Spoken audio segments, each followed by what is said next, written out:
And the basic issue of this war has always been that Russia, with an economy of about $2.2 trillion a year, if it's faced by a mobilization of some effort from a Western economy of about $38 trillion a year, it's going to lose, even if it takes a year or two. So the question we're now faced is the West going to mobilize enough of its defense industry to give Ukraine the means to fight? Hello and welcome to Frontline for Times Radio with me, Kate Chabot. And this time we're catching up with British General Sir Richard Barrons, who, as a former commander, Joint Forces Command, was one of the 6 chiefs of staff leading the UK Armed Forces. His military career included the last decade of the Cold War and operations in Northern Ireland, Bosnia, Kosovo, Iraq and Afghanistan. He's an author, a guest speaker and co-chair of Universal Defence and Security Solutions. Good to see you again, General Barrons. Thank you very much for your time. My pleasure.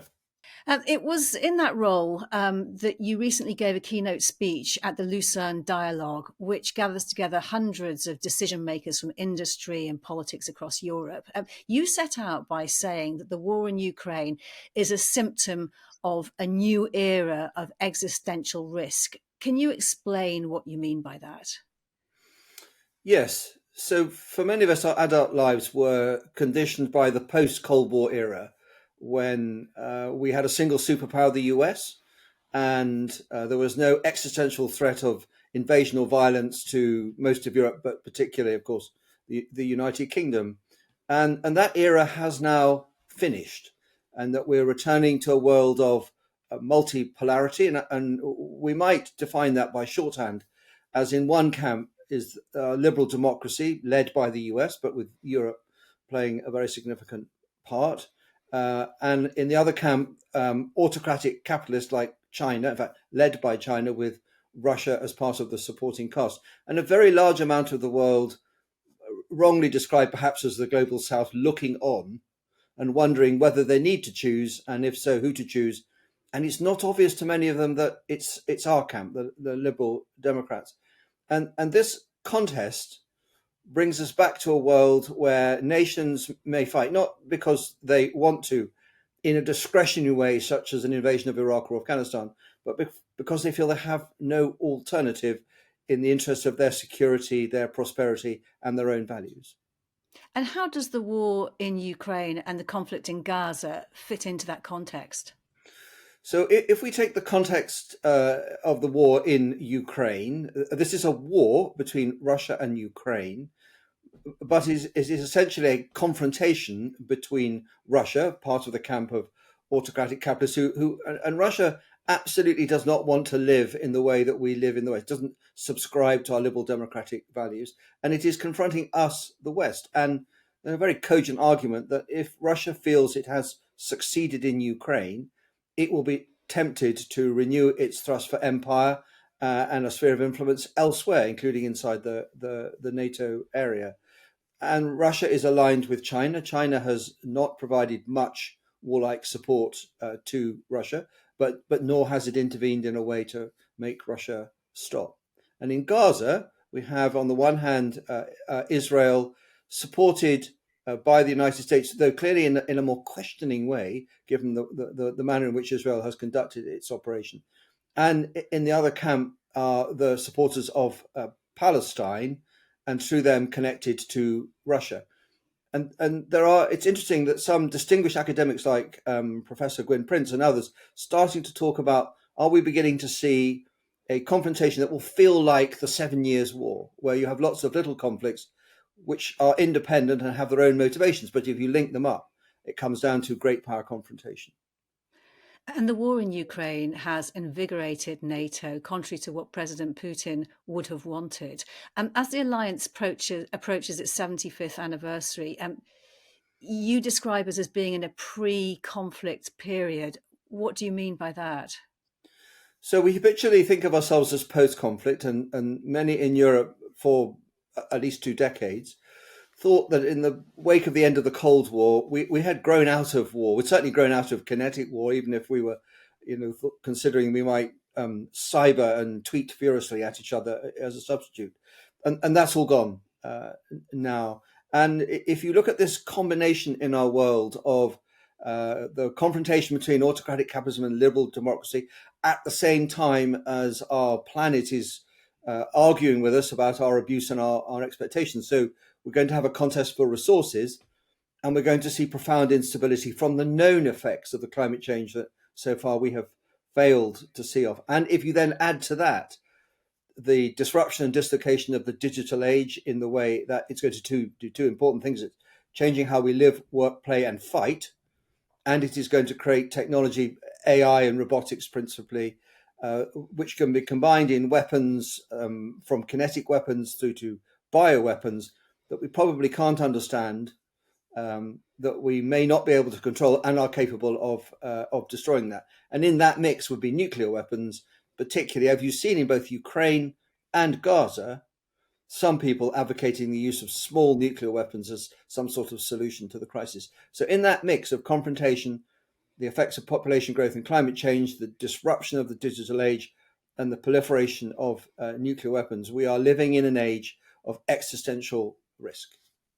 And in that context, if we talk specifically about support for Ukraine, a vote in the US Congress has blocked, again, that multi-billion-dollar aid package. How damaging are these kind of arguments and wranglings in the US and in Europe over support for Ukraine? So I think that there's a wider context here, which is if you look at the passage of the war in Ukraine, first of all, it was a failure of deterrence. It should never have happened because Ukraine's friends should have enabled it to deter the Russian invasion that we saw. So that was failure number one. Then there was a rather more promising phase when Russia invaded, but invaded badly, and a very effective Ukrainian response kept it at bay. And that was fueled by Western stock, so ammunition and weapons that people held on their shelves.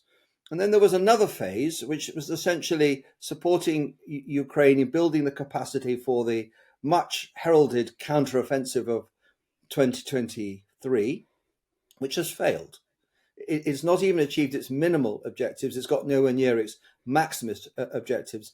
And that should not mean that anything is over. This was never a one shot. It's a learning experience. But what it has brought us to is this phase where, on the one hand, Russia has not lost, but it hasn't won. It's committed to not losing. It's mobilizing its industry. So it's beginning to acquire more cruise missiles, 65 a month perhaps, more artillery ammunition. It can make 2 million a year by the end of next year, for example. And it's learning how to fight, particularly with things like first-person view drones. And it has learned to scale these things way faster than Ukraine, even if Ukraine is more innovative than Ukraine can manage. And the basic issue of this war has always been that Russia, with an economy of about $2.2 trillion a year, if it's faced by a mobilization of some effort from a Western economy of about $38 trillion a year, it's going to lose, even if it takes a year or two. So the question we're now faced is the West going to mobilize enough of its defense industry to give Ukraine the means to fight?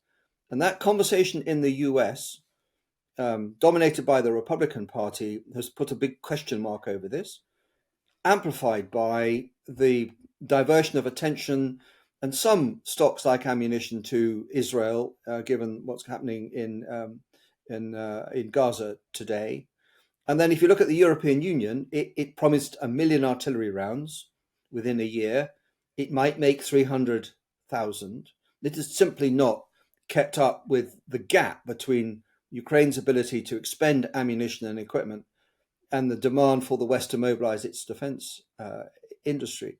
So if you bundle all of that together, and this phase of the war, stalemate on the battlefield, the strategic advantage is gently shifting to Russia, because Russia is learning and mobilizing relentlessly, if slowly, and the West is showing all these signs of not mobilizing fast enough, not matching its rhetoric with money and action, and causing into question whether it has the will to be with Ukraine to the end, or whether an absence of Western will is going to make the end rather differently from the one that we all set ourselves in the West. You say that the strategic advantage is shifting towards Russia at the moment. I've heard varying different interpretations of what the opportunity is right now, from the point of view that Russia still does need time to build up its stocks to make a major offensive work, and that may not come next year, and that there is potentially an opportunity for Ukraine to make gains in the spring of next year. I've also heard the opposite. How do you see it? So I think there is a consensus forming that at the minute neither side has lost, neither side has the capacity to break through on the battlefield, and both sides need about a year to develop the military capability in order to contemplate breaking through decisively. And there are historical parallels here in the First World War to about the period 1915 to 1917, and in the Second World War to about 1942 to 1944, where the armies and the munitions that you started with are largely expended. The war has turned out very differently, and you now need to work out what is required and then mobilize essentially civil society to build it. And if it is the case that neither side can break through right now, it would be wrong to describe the war as a stalemate, because a battlefield stalemate can be unlocked by one side or other developing the means to break it through. And right now, because Russia owns its own resources and is more committed, it is doing slightly better. And the West is perfectly capable of, during the course of next year, giving Ukraine the equipment, the ammunition, the training that it needs to break through on the battlefield in 2025. And what Ukraine needs to provide is the people, and there is even, I think, something of a question mark over that, but a small one. Actually, this war will be lost to the West if the West does not mobilize its industry and its money behind Ukraine's will to fight. And that is now in greater doubt than it has been at any point in the war so far. And when you hear the kind of arguments that are made against mobilizing, against the support, the levels of support you say are required, what do you say to those people? So the first thing is, I am absolutely clear in my own mind that at stake in this war between Russia and Ukraine, and a confrontation between Russia and the West, is a contest for our security, our prosperity, our values, our place in the world.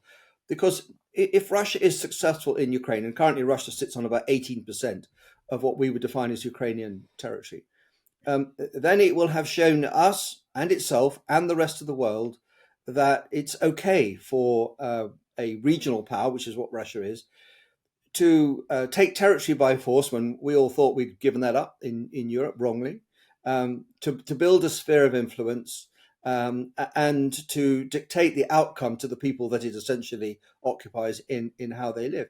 If Russia is successful in doing that, it would have betrayed a lack of will on the part of the much more numerous, much richer, much more comfortable, but clearly less moved Western populations to stand up for their interests. And those are lessons that will be learned in Asia by China in the way it might think about Taiwan, but more generally about how China acts in the world as it becomes one of the ascendant forces of our time. But also in Africa and in South America, well, it looks to them as if Europe and maybe US, but particularly does not have the stomach, even though it's 500 million very wealthy people, to stand up for its interests. And so we can take advantage of that. So the stakes are really high for how Europe, and I would also say the US, make their way, have their voice heard in a very difficult 21st century. The stakes are high, and there have also been these reports of a potential rift between the commander in chief of the armed forces of Ukraine and and President Zelensky. Speculation that he's cutting his generals illusionally out of decision making. I mean, I don't know if it's true, but in terms of what you see in the way the Ukrainian forces are operating at the moment, do you see any evidence of that?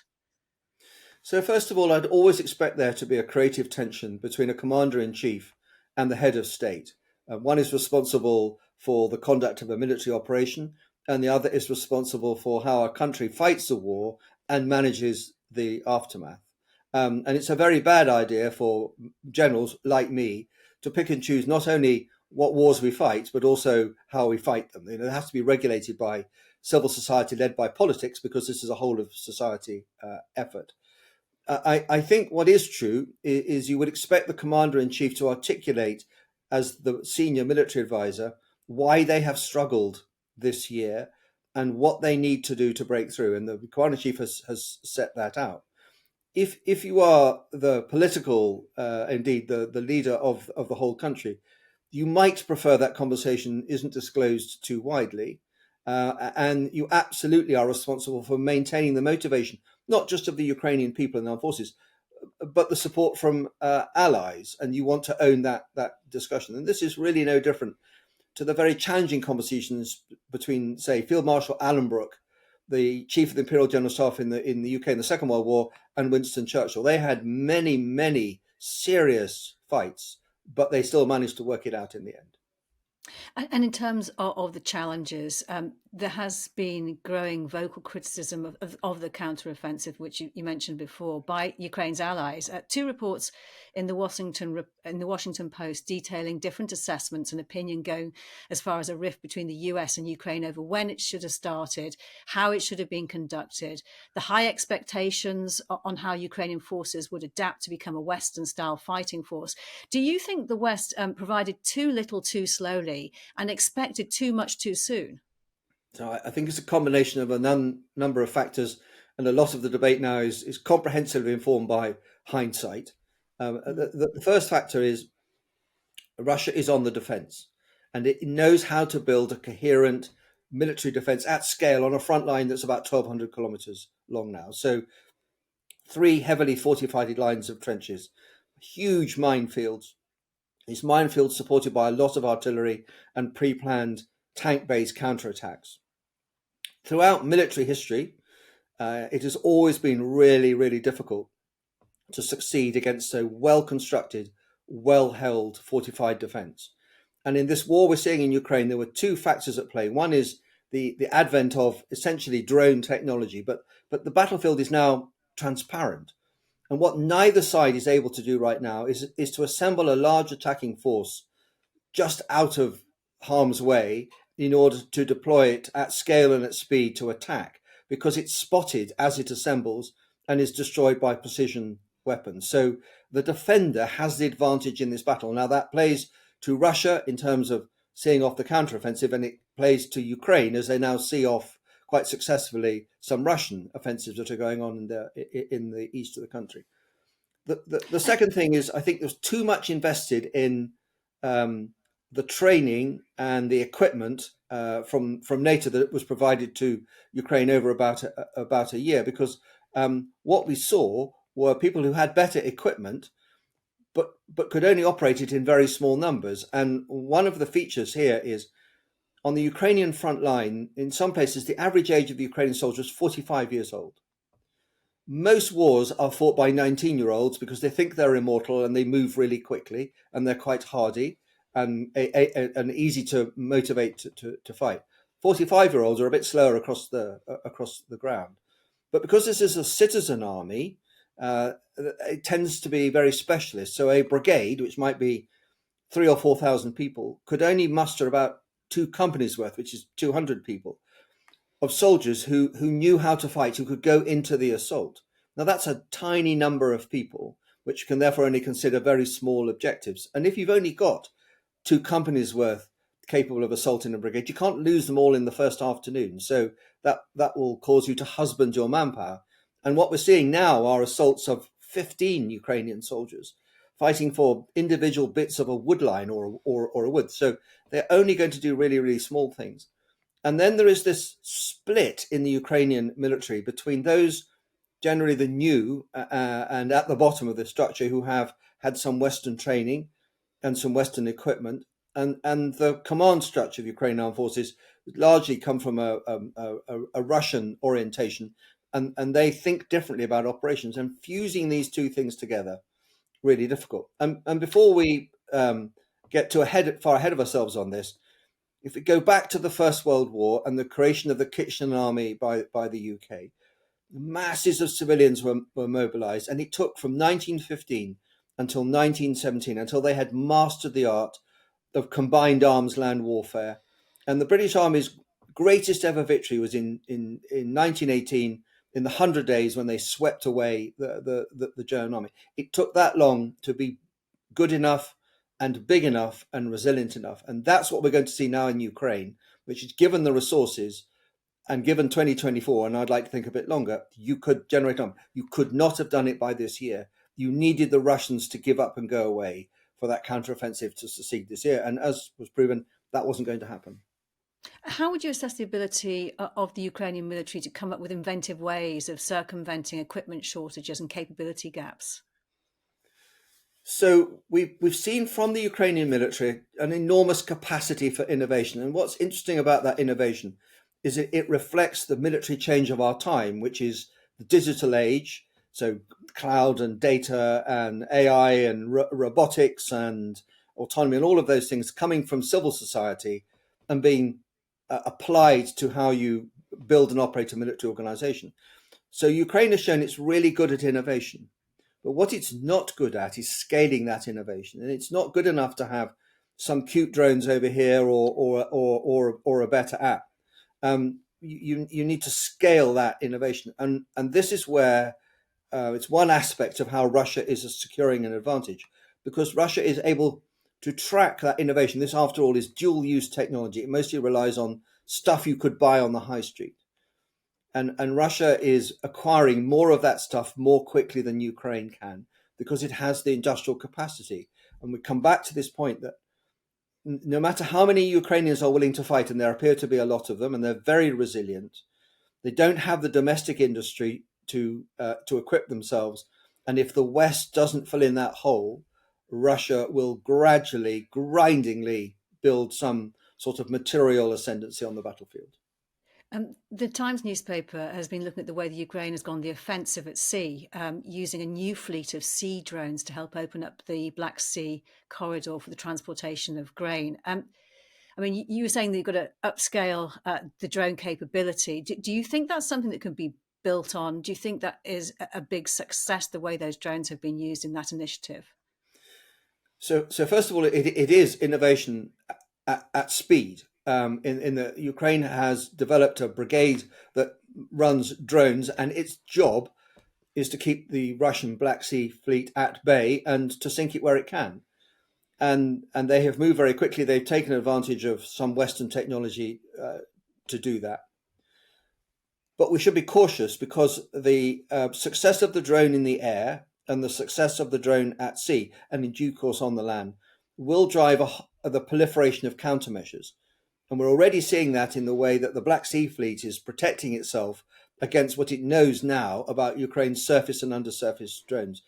And we shouldn't be surprised by this. So if you think back to the war in Iraq, there was a battle between the improvised explosive device, the roadside bomb, and the countermeasures. And this seesawed very quickly, and the advantage went from one side to the other. We'll see this in the drone battle in the sky and at sea.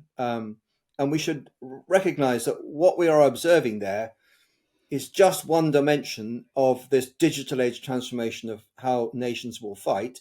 And the West will follow this and come to its own conclusions.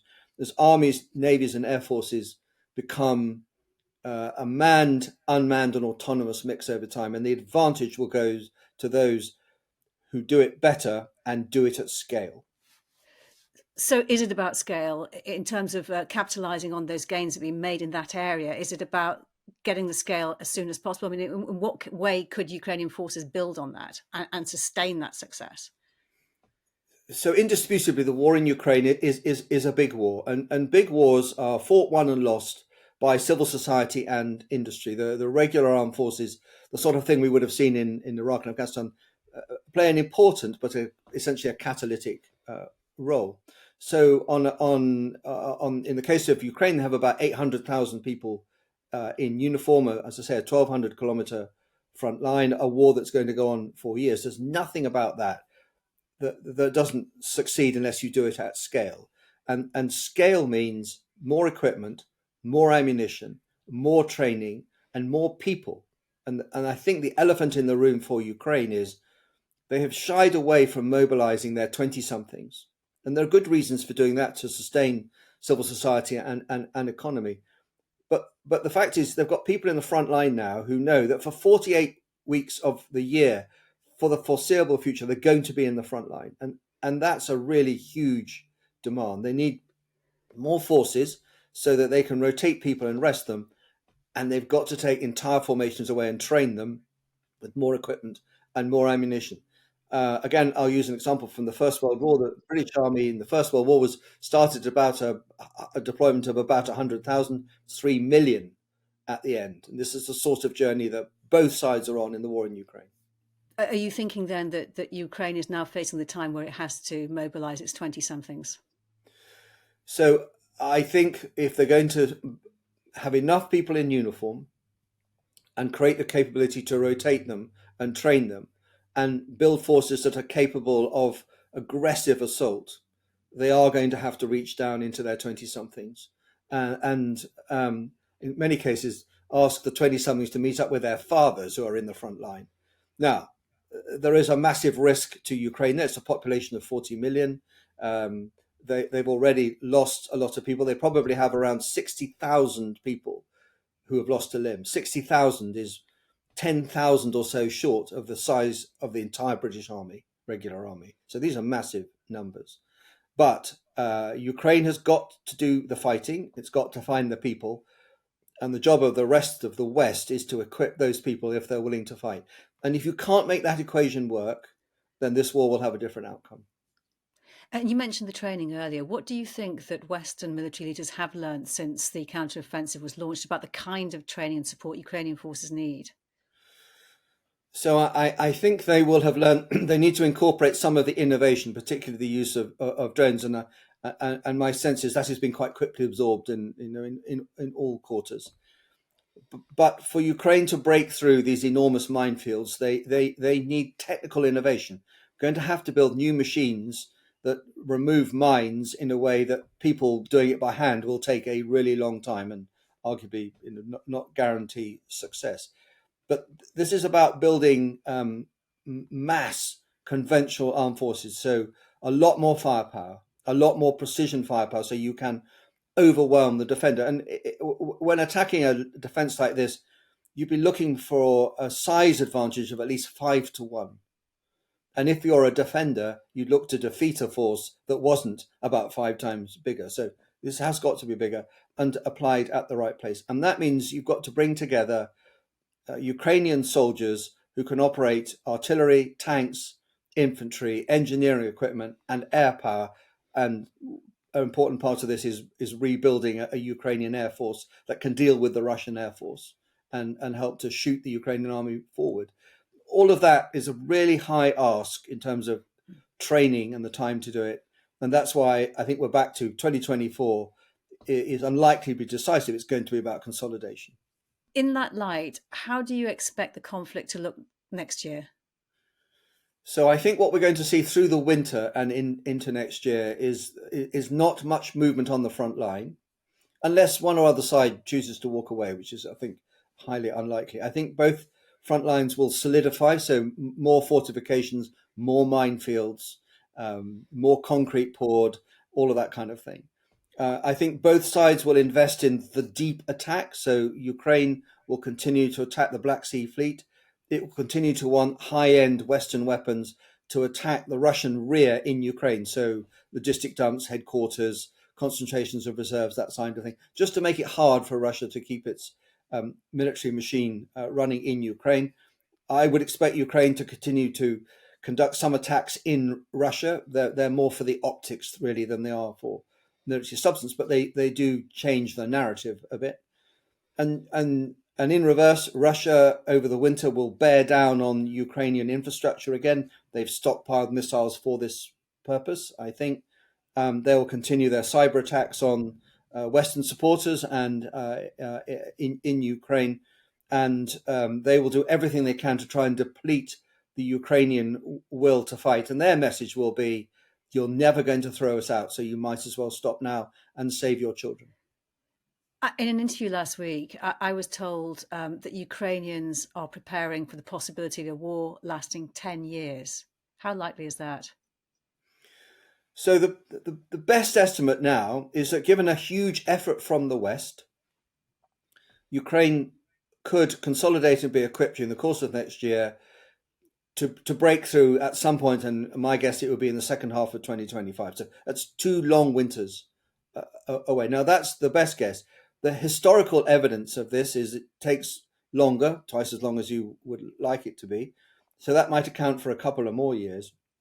And we should remember that many wars aren't ever fought to a conclusive outcome. They sort of end up in a strategic and a battlefield stalemate when neither side has won nor lost, but neither side will admit that they've run out of steam.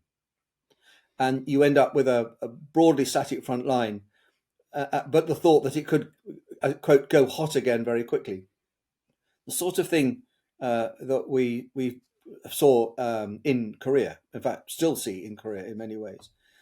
And if you think of the example of Cyprus, so the Turkish invasion of Cyprus in 1974, not much has changed on that front line to this very day. So there's nothing about a big war like this that guarantees it's going to be quick or decisive. And the key arbiter here is, first of all, will the Ukrainian people want to keep fighting? Because if that evaporates, then there'll be a different outcome. There'd have to be some sort of settlement.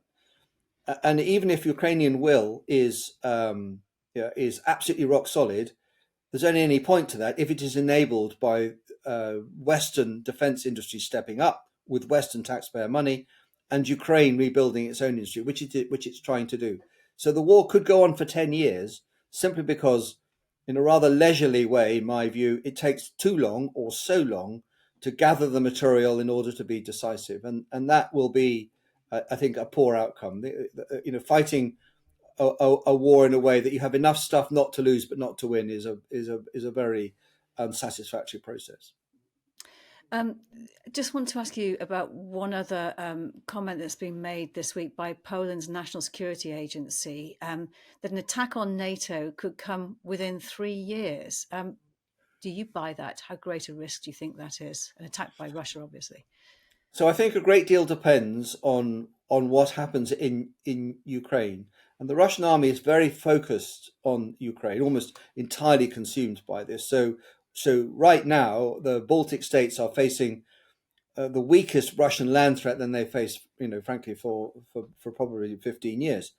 But the Russian strategic forces, its navy, its air force, its cyber capability, largely untouched.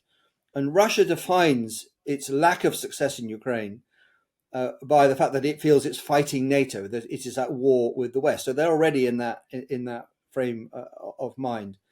So Russia might be emboldened by weakness in Ukraine, or enraged by being pushed back in Ukraine, and try to act against NATO somewhere else. Now, it has its eyes on the Baltic states. There's nothing new there. It has issues with some of the Eastern Balkans, and of course there are other parts that aren't in NATO, so Moldova and Georgia, that Russia would equally covet. So in terms of will, I think 3 years is a reasonable prospect. In terms of capability, a lot will depend, I think, on what happens. But let's recall that Russia is tripling its defense expenditure now. It's going to be a third of its public expenditure, $96 billion.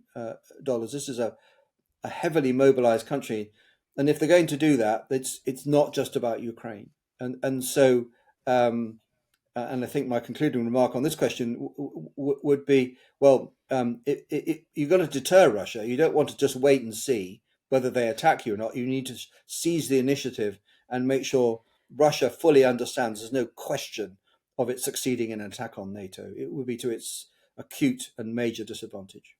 And in that light, you said at that conference that this war and its outcome matters, and that you told the audience that in Lucerne. Why did you feel the need to say so?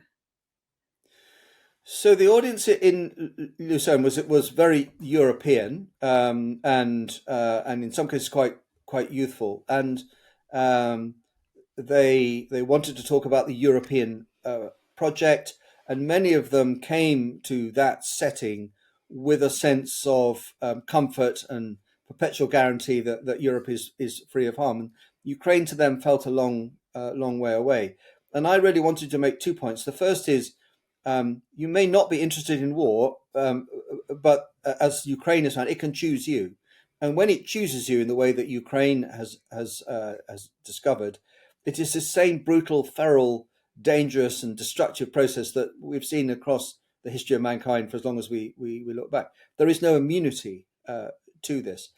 But in the context of Europe and the war in Ukraine, there is a choice, and the choice that we think we're still on is if we can enable Ukraine to retake its territory and inflict a battlefield and therefore strategic defeat on Russia, that is the cheapest, quickest, and least bloody way of establishing Russia's boundaries with Europe, given that Russia doesn't feel fondly about Europe.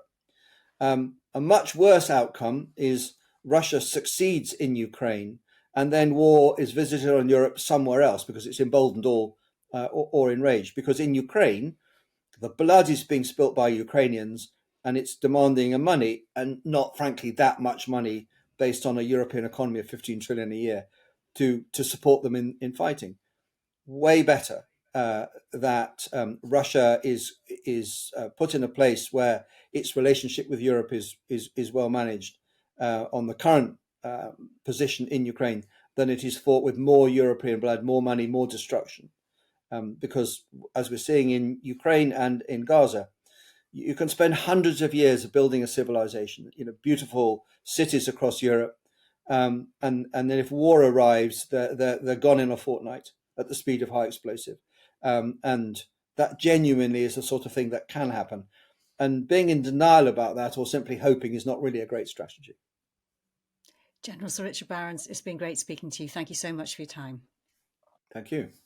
You've been watching Frontline for Times Radio. My thanks to Louis Sykes, our producer. To support the work of Frontline, hit the subscribe button. You can also listen to Times Radio throughout the day or read it at times.co.uk. Thanks for watching. Bye-bye.